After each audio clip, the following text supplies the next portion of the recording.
बिस्मिल्लाहिर्रहमानिर्रहीम, अस्सलाम वालेकुम। आज हम बात करेंगे शहबाज शरीफ फैमिली की तरफ से एक एप्लीकेशन पहले गई हुई थी नैब के जो ऑर्डर्स थे, फ्रीजिंग ऑर्डर्स, जिसमें चैलेंज किया गया था नैब की तरफ से कि जो नैब ने प्रॉपर्टीज़ को फ्रीज़ किया है शहबाज शरीफ की फ़ैमिली की प्रॉपर्टीज़ को, जिसमें शहबाज शरीफ की अपनी प्रॉपर्टी है और शहबाज शरीफ की दोनों बीवियों की प्रॉपर्टी है। शहबाज शरीफ का बेटा हसन और शहबाज शरीफ का जो बेटा है हमज़ा शहबाज और सलमान शहबाज, उनकी प्रॉपर्टीज़ को सीज़ करने का ऑर्डर जारी किया था अदालत ने दिसंबर 2019 में, जिसको बाद में शहबाज शरीफ फैमिली की तरफ से एक कलेक्टिव एप्लीकेशन दी गई थी और उस एप्लीकेशन के ऊपर अभी तक कोई आर्गूमेंट्स नहीं हुए थे और नैब जानबूझकर उसके अंदर उस मामले को डिले कर रहा था कि आज हमज़ा शहबाज की तरफ से एक नई दरख्वास्त चली गई है और हमज़ा शहबाज की जो फैमिली है उसकी वाइफ वगैरह की तरफ से ये दरख्वास्त गई है कि हमज़ा शहबाज जेल में है और बाकी उनकी फ़ैमिली सफ़र कर रही है और उनके पास कोई सोर्स ऑफ इनकम नहीं है और उनकी जो जायदादें हैं वो अदालत ने सीज़ कर रखी हैं और नैब ने उनको फ्रीजिंग ऑर्डर्स जारी किए हुए हैं। इसलिए अगर उन प्रॉपर्टीज़ को उनके जो फ्रीजिंग ऑर्डर्स है वो ख़त्म नहीं होते और अनफ्रीज़ नहीं की जाती तो हमारे लिए सर्वाइव करना बहुत मुश्किल हो गया है। इसलिए जो फ्रीजिंग ऑर्डर्स हैं उनको सेट असाइड करके प्रॉपर्टीज़ को अनफ्रीज़ किया जाए। अब क्योंकि शहबाज शरीफ फैमिली की जो कलेक्टिव एप्लीकेशन थी वो पहले से पेंडिंग आ रही थी और उसके ऊपर आज आर्गूमेंट्स होने थे और उसमें नैब ने अपना जवाब जमा करवा दिया है। आज नई एप्लीकेशन आ गई है तो आज जब अमजद परवेज़ साहब अदालत में पेश हुए तो अमजद परवेज़ साहब का ये अदालत से कहना था कि जनाब ये नायब जानबूझकर मामले को लिंगर ऑन कर रही है और हमने कब से दरख्वास्तें दी हुई हैं, पहले जवाब नहीं देते थे, अब ये बहस करने को तैयार नहीं है। जिसके ऊपर नैब प्रोसिक्यूटर्स ने ये कहा कि जनाब आमदन से ज़ायद असासजात ये केस है और इसमें ये ख़ुद जब इनको इन्वेस्टिगेशन के लिए बुलाया जाता है, जब इनसे इंक्वायरी करनी होती है, जब इनसे पूछ गुछ करनी होती है तो तब तो आकर ये कभी कोरोना वायरस का बहाना लगा देते हैं, जब इनके ऊपर फ़र्द जुर्म लगनी होती है तो ये दरख्वास्त दे देते हैं, तो लिंगर ऑन ये करते हैं मामलात को और इल्ज़ाम हमारे ऊपर लगा रहे हैं। जिसके ऊपर जो एहतसाब जज थे जवादुल हसन साहब, उन्होंने अमजद परवेज़ साहब से कहा कि अमजद परवेज़ साहब मुझे ये लग रहा है कि जो टैक्स आप लोग इस्तेमाल करते हैं वही आपके ख़िलाफ़ अब नैब इस्तेमाल करने लग गया है। जिसके ऊपर अमजद परवेज़ साहब मुस्कुराने लगे। उन्होंने कहा जनाब हम कोई टैक्स इस्तेमाल नहीं करते, हम तो जो कानून के मुताबिक होता है वो करते हैं और हम कोई भी गैर कानूनी काम नहीं करते। अदालत ने कहा कि असल जो इसके अंदर इशू है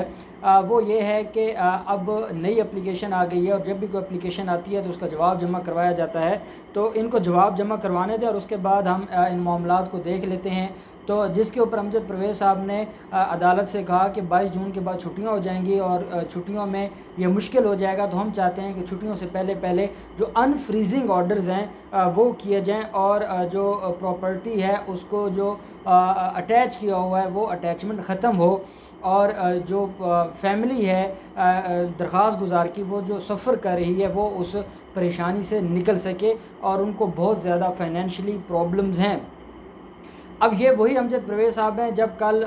रमज़ान शुगर मिल में बुलाया जाता है शहबाज शरीफ को उनके फ़र्ज़ जुर्म के लिए, तो वहाँ भी कहते हैं कि छुट्टियों के बाद की डेट की जाए। और जब लाहौर हाई कोर्ट में दरख्वास्त ज़मानत के सामने पेश होते हैं जस्टिस आलिया नीलम साहिबा की अदालत में, तो वहाँ भी वो ये कहते हैं कि लंबी डेट हो और छुट्टियों के बाद की डेट हो, लेकिन जहाँ इनका अपना बेनिफिट हो तो वहाँ ये कहते हैं कि नहीं, इस मामले को जल्द अज जल्द देखा जाए और 22 जून से पहले पहले इस मामले को डिसाइड किया जाए। तो अदालत ने कहा कि इतना आप इसको अर्जेंट ना लेकर चलें और अर्जेंट हम तब लेकर चलते कि आपकी तरफ से जो आपका जो प्राइमा फेशी कंडक्ट है वो अदालत के सामने ना होता। अब क्योंकि अदालत के सामने है कि आप मुख्तलिफ़ केसेस में जहाँ फ़र्द जुर्म लगना है वहाँ फ़र्द जुर्म नहीं लगने देते, जहाँ पर इन्वेस्टिगेशन कंप्लीट करनी है ताकि रेफरेंस फ़ाइल हो सके वहाँ पर आप पेश नहीं होते। तो ये सारी चीज़ें आपके लिए आपका जो कंडक्ट है वो ये बता रहा है कि आप अदालत के साथ और अदालती निज़ाम के साथ आप उस प्रोसेस को अब्यूज़ कर रहे हैं,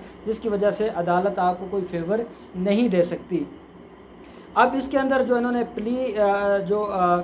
इस दरख्वास्त के अंदर जो बड़ी अनहोनी सी एक, ये दिसंबर 11 2019 में ये ऑर्डर पास हुआ था, नैब अथॉरिटीज़ ने उसको फ्रीज़ किया था और इसमें ये कहा गया था कि national accountability court confirm the National Accountability Bureau Lahore orders to freeze the properties owned by PMLN President Shehbaz Sharif, his sons Hamza Shehbaz and Salman Shehbaz, and other family members in connection with an investigation involving income beyond means and money laundering. The court in its order observed that the proportion of the Shehbaz Sharif family wealth from 2003 to 2018 prima facie is not proportionate to the known sources of income of the accused, which has not been explained by the accused.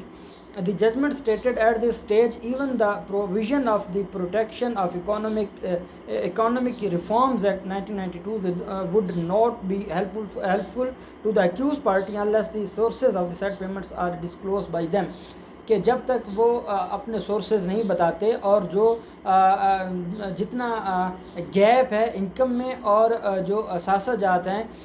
वो जितना ज़्यादा उसके दरमियान फ़ासला है, जितना फ़र्क है, उसकी बुनियाद पर अदालत इस नतीजे पर पहुंची है कि जब तक ये इन्वेस्टिगेशन पेंडिंग है और जब तक इनके ख़िलाफ़ कोई इंक्वायरी कंप्लीट नहीं हो जाती, अगर रेफरेंस फ़ाइल होता है और वो रेफरेंस अपने मंतकी अंजाम तक नहीं पहुंच जाता, तो तब तक मुल्ज़मान को रिलीफ नहीं मिलना चाहिए और इनकी जो प्रॉपर्टीज़ हैं उसको अटैच कर दिया जाए। उसका बेनिफिट ये होता है कि अगर इनके ख़िलाफ़ इन्होंने जो अरबों खरबों रुपए कमाए हैं और जो इनके ख़िलाफ़ एलिगेशन है, अगर अदालत ये समझती है रेफरेंस की कार्रवाई के बाद कि उसको भाग के सरकार ज़ब्त कर लेना चाहिए, तो ये अटैच इसलिए किया जाता है कि रेफरेंस को डिसाइड करने से पहले ये कहीं उन प्रॉपर्टीज़ को सेल ना कर दें, उन प्रॉपर्टीज़ को ज़ाय ना कर दें, या वो अदालत के ऑर्डर से पहले ही उसको इस्तेमाल ना कर लें, इसलिए हमेशा फ्रीज़ किया जाता है या ये जो ऑर्डर्स हैं उसको देखा जाता है। अब इसमें एक अहम बात है, इसके अंदर जो अदालत ने अपने ऑर्डर में लिखा था कि order stated that the NAB orders against the Shahbaz Sharif are supported by statement given by approvers. अब ये वादा माफ गवाह भी इस केस के अंदर हैं और मैंने आपको कुछ दिन पहले भी बताया था कि जो रमज़ान शुगर मिल के मैनेजर थे मुश्ताक एलियस चीनी,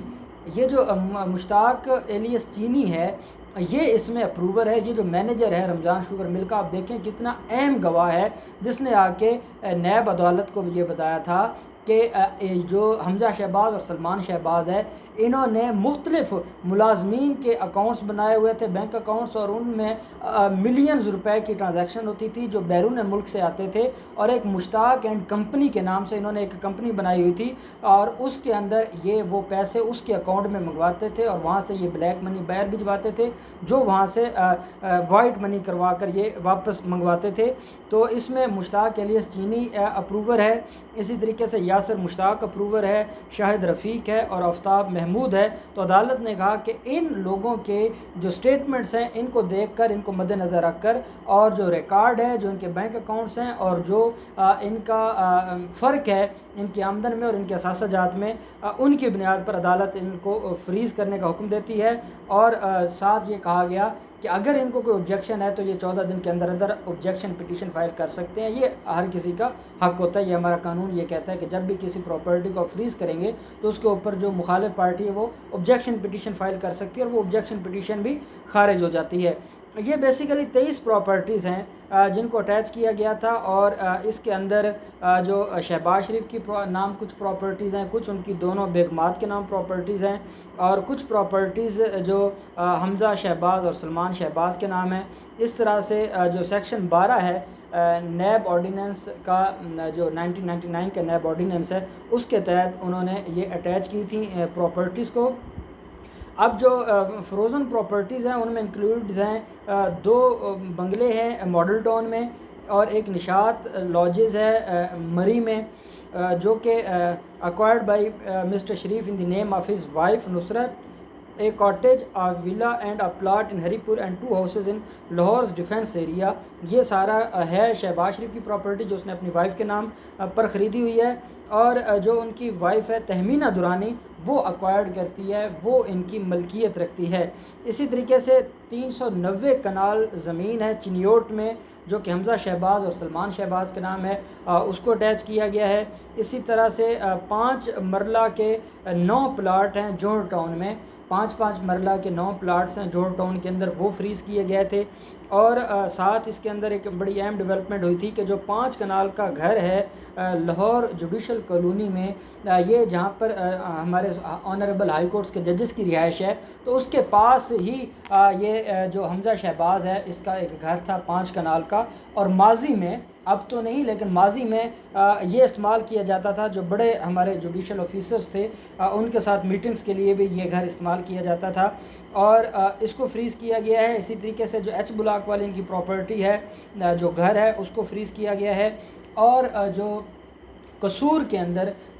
जो ज़रई ज़मीन है, जो दूसरी वाइफ हैं शहबाज शरीफ की, उनके नाम पे प्रॉपर्टी है, उसको भी फ्रीज़ किया गया है। अब ये सारी प्रॉपर्टीज़ हैं, ये टोटल 23 प्रॉपर्टीज़ हैं जो शहबाज शरीफ की फ़ैमिली के, शहबाज शरीफ की पाकिस्तान में जो जायदाद है वो सारी की सारी फ्रीज़ हो चुकी है। और अब उसके ख़िलाफ़ हमज़ा शहबाज ने जो अदालत से दरख्वास्त गुजारी है, वो दरख्वास्त भी, जिसको हम रहम की अपील कह सकते हैं, कि जब इंसान इस हद तक आ जाए कि मैं जेल में हूँ और मेरी फ़ैमिली सफ़र कर रही है और उनके फ़ाइनेंशियल मामलात बहुत ज़्यादा ख़राब हैं, तो इससे बढ़कर और रहम की अपील क्या हो सकती है। और ये वो लोग हैं कि जिनकी गर्दन में सरैया था और वो अब निकल चुका है, इनकी अकड़ ख़त्म हो चुकी है और अब ये रहम मांगने अदालत आ गए हैं। और अदालत ने जो फ़ैसला किया है, और नैब का इसके ऊपर, नैब इनके साथ वही सलूक कर रहा है जो ये सलूक नैब के साथ करते थे मुख्तलिफ़ केसेस में। और नैब की अदालत जवादुल हसन ने 10 जुलाई की डेट इसके अंदर कर दी है। और 10 जुलाई को अदालत ने कहा है कि नैब का जवाब आ जाता है